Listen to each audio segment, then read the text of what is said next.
It refers to the straining. No, straining parang ano ka eh. Parang ano eh, parang may pagka nagkakaroon ng ano, parang nagkakaroon ng physical tiredness, no? Or overtaxing the ability of fish to easily adjust to changing environment condition. Again, it refers to the straining or overtaxing the ability of fish to easily adjust to changing environment condition. Anong tawag natin dito? No? Ah,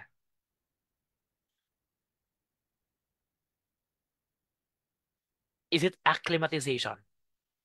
Letter B, stress. Letter C, recovery. Letter D, treatment. Tatanggalin nito sa letter C at sa letter D. Pero teachers, alam nyo ba, yung tanong na to is dalawa, ang sagot dito. Alam nyo na dalawa ang sagot dito, teachers? Have you observed? No? Kasi teachers, kapag paghahati-hatiin natin, no, when we are going, no, when we are going to divide the question, ang sagot sa part na to is stress. Tama? At ito, the ability of fish to easily adjust to changing environment condition, the answer here is acclimatization.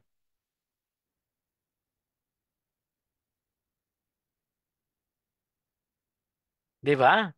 So, sir, ano yung pipiliin namin dito? Both A and D, wala po sa tanong na dyan. Di ba? Teachers, may rule po tayo sa English in which case we have to determine the direct object of the sentence. Okay? The direct object here is the straining or overtaxing. The straining or overtaxing, we focus on the word stress. Okay?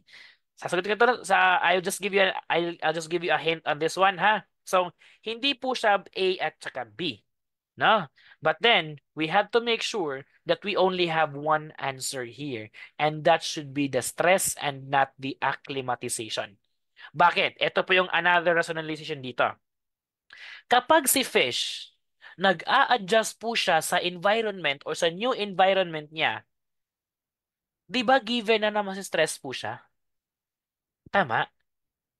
Di ba? Stress. Bakit po stress? Eh kasi po, while the fish is adjusting to its new environment, nagkakaroon siya ng strain, overtaxing of the muscles of the fish.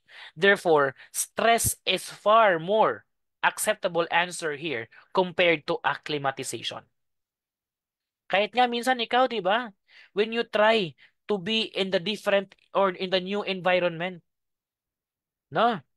Ah, you will have this stress if you will be engaged into new environment. Lalong-lalo na kung nagkakaroon ka ng new change of environment po natin. Okay? Therefore, we stand on stress and not acclimatization here. But when we speak, if yung question, yung tanong lang doon is the process of gradually adjusting to the new environment condition, eh acclimatization po yan. 'Di ba? Pero dito teachers, may straining at saka overtaxing. The answer here should be stress and not acclimatization. Okay, let's proceed to the next question, no? Isda nga na si stress, tao pa kaya? O baliktad, tao nga na si stress kapag nasa new environment, isda pa kaya? 'Di ba? O ganon. Next question of the night. No? What tool is used without touching the neighboring lines when clearing up smudges, unnecessary pencil lines? O, di ba? Basic answer, ito tinatawag nating erasing shield. Sa erasing shield, teachers, it is a flat, thin na material that is used to that is used to aid in erasing the thin lines po without damaging the neighboring lines po natin. Therefore, the correct answer there is letter B, erasing shield po natin. Okay, teachers, what tool is used to create angles? What tool is used, no, to draw angles on a drawing? Is it a triangle? Is it a compass? Is it a divider or is it a protractor? Huh? What tool is used to create angles in a drawing? Is it triangle? Is it compass? Is it divider? Or is it protractor? Makinig sa magbasa ng maayos sa tanong. Kasi the last time, tinatanong doon sa exam, which of the following is used to create angles? May sagot, may choice doon na triangle. Yung sinagot ng karamihan, triangle. Tama. Di ba? Triangle does not give you exact angle that you need because it's only limited to 30, 45, 60, and 90 degree. What about kung meron 30 degree?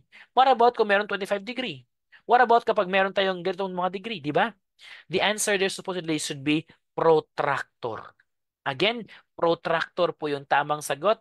A device or an instrument that is used to create angles of our drawing. Protractor po yung sagot, hindi po triangle. Nakuha po ba? Okay. Next question of the night. Sa wakas, nakatama na rin. Ito, small pieces of tiles which are laid together to form a design. Meron na kayong clue word dito. Maliit na mga tiles, tapos mga nakadesenyo na tiles. Kapag sumagot kayo ng natural stone, ewan ko na lang sa inyo. No? Hindi po siya natural stone. Okay. May picture sa screen po natin. What type of tile po iyan? Hmm? Sa picture po ng ating screen, what type of tile po yan? Is it a mosaic tile? Ha? Is it a mosaic tile? Uy, mosaic ba yan? Is it small piece of tiles? Teachers, have you seen Have you seen some of the bathrooms na mga hotels? Di ba yung may mga tiles doon na parang kulay blue, white, green, tapos pinagdudugtong-dugtong? Tapos nasa wall po sila? Those are what do we call as mosaic tiles. Mosaic tiles po yun sila teachers. But this figure here is not a mosaic tiles. In fact, they are called what?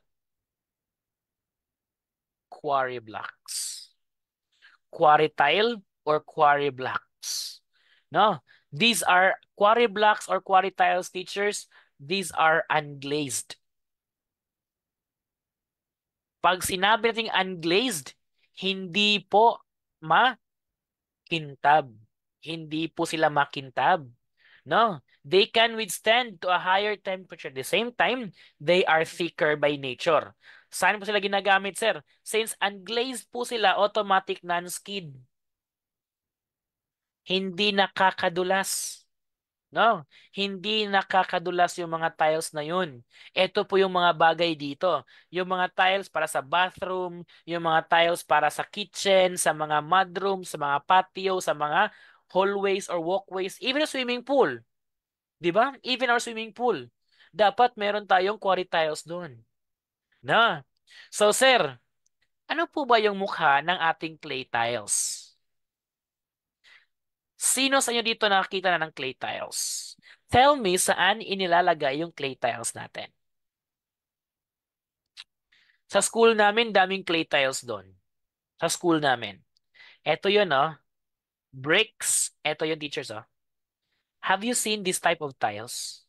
Hindi po si kuya, ha? Hindi po si kuya. Ito po yun. No? Have you seen that? These type of tiles teachers are designed po yun sila for the purpose of the roofs natin. No? Naka-shape na po. Oh, yes, sa bubong po, 'di ba?